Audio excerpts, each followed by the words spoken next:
Have you heard rumblings about some new reporting about to go into effect for January 1st, 2024? I'm hearing people say things happening with FinCEN, with the SEC, or with the IRS. Nobody's really sure who's in charge of this, but we're going to clarify it and knock this out for you. The answer is yes, there is new reporting set to go into effect for January 1st, 2024, where you'll have to report ownership of any entities where you own more than 25% ownership interest. You have substantial control of that company. Now, where we report that, it's going to be under the federal government. They're looking to stop opportunities for money laundering, terrorism, all these types of things where people form entities to hide activities and nobody really knows who the owners are. That's what they're trying to eliminate or stop here. There are some exemptions to this reporting. If you're a publicly held company owner, you don't have to report that. It's already in the SEC documents that are filed already. So that's an exemption. Many nonprofits or larger operating entities may be exempt from this.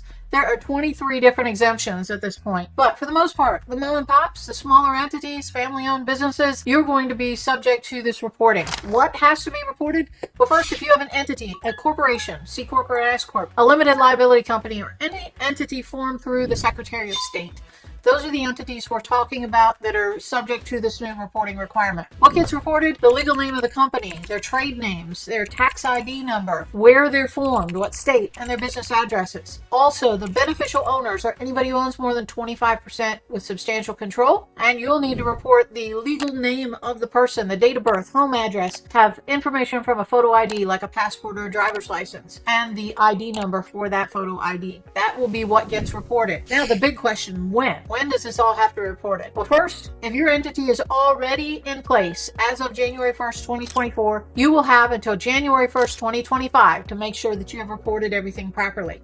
So we have 1 year to get all this reporting in play. The real trick here, though, comes for entities formed in 2024. So if you form a new LLC, and that could just be because you bought a piece of rental property and you want to hold it in an LLC for legal protection, you need to register that with FinCEN within 90 days of the formation of the entity. Now, they're talking about big penalties if you don't do this reporting, so we want to make sure that you're covered and you know and aware of this new reporting requirement. After 2024, you'll have 30 days to report beneficial ownership of any new entities. So keep that in mind as we start looking at how you form an entity. There'll be one extra step, and that is that beneficial owner reporting. We are in the works of trying to navigate this water for you and help you understand if we can help our clients with this beneficial interest reporting. There's a little question as to who is going to be able to help. Is it in the business of law? Is it something accountants can do? Who's going to be subject to being able to help with this project? So we'll keep you posted. We got our eye on this one, but if you hear those little rumblings coming about, you'll be the first to know that you heard it from Calculated Moves.